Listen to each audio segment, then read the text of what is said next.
This is the kid's mother, this is the kid's father. Welcome to China. Thank you. Okay, and she's too young at the time. I would like to let her mother give a talk, introduce about her situation. So our situation, while she was not born with the spinal bifida issue, in 2002, August of 2002, my mother, who had been diagnosed bipolar and schizophrenic, lost her mind that day. She shot at our home Kelly, who was 16 months old, myself, and our firstborn, Julia Kate, who was a week shy of her 3rd birthday. Unfortunately, Kate passed away that day. But we were left with Kelly, who survived a gunshot to the base of the spine and came out the belly button. We spent 30 days at Louisiana State University Medical Center in Shreveport. She had a temporary colostomy bag for 6 months. They did a sigmoid ileostomy and basically told us, we don't know what's going to happen. We don't know if she'll be able to urinate properly or not. We'll have to wait and see.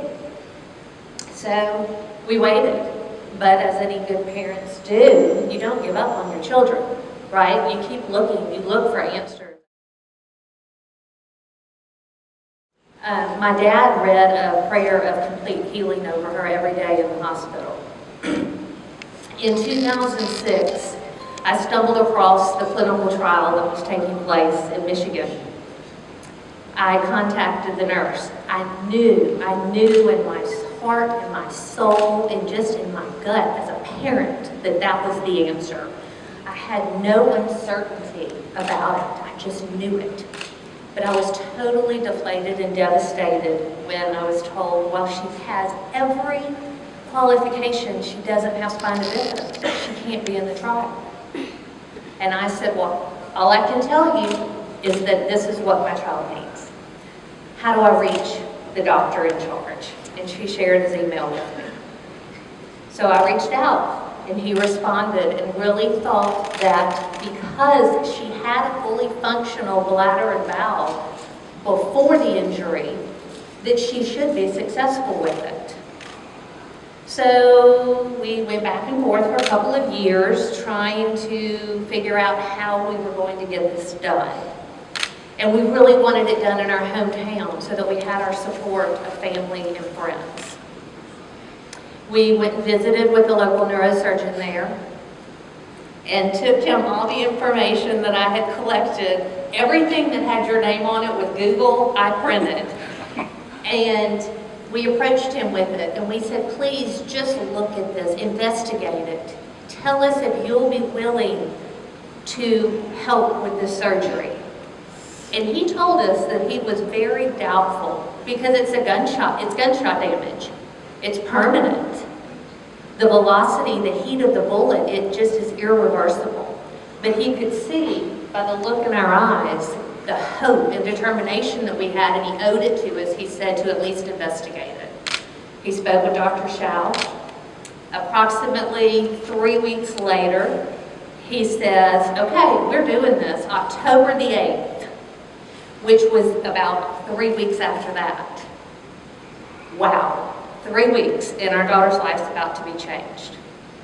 In that time period, my father, who had congestive heart failure, had been given the news that he probably wouldn't make it till the end of the year. And this was in September. On October the 6th, my dad passed away. On October the 8th, we did her surgery. And my dad said, don't you see? Complete healing's about to be done, and it's time for me to go.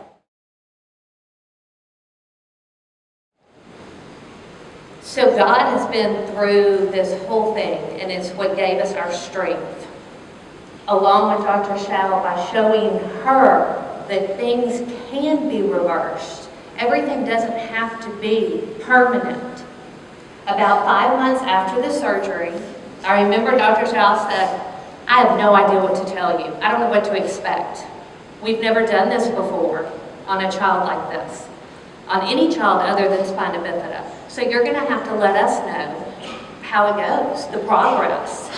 About 5 months after that, Kelly one day says to me, "Mom, I feel a tickle in my tummy." And I thought, tickle? Oh my God, she's never been potty trained. Maybe she has to go to the bathroom. And so that began our potty training. We got a watch that went off every 20 minutes because she was in school. She was self-tapping 4 or 5 times a day at school, wearing pull-ups because there was no control.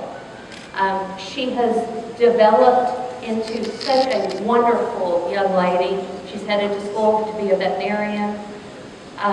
Is our plan, her plan, and we just can't thank you enough. You have totally changed her life and ours. Thank you. You're more than welcome.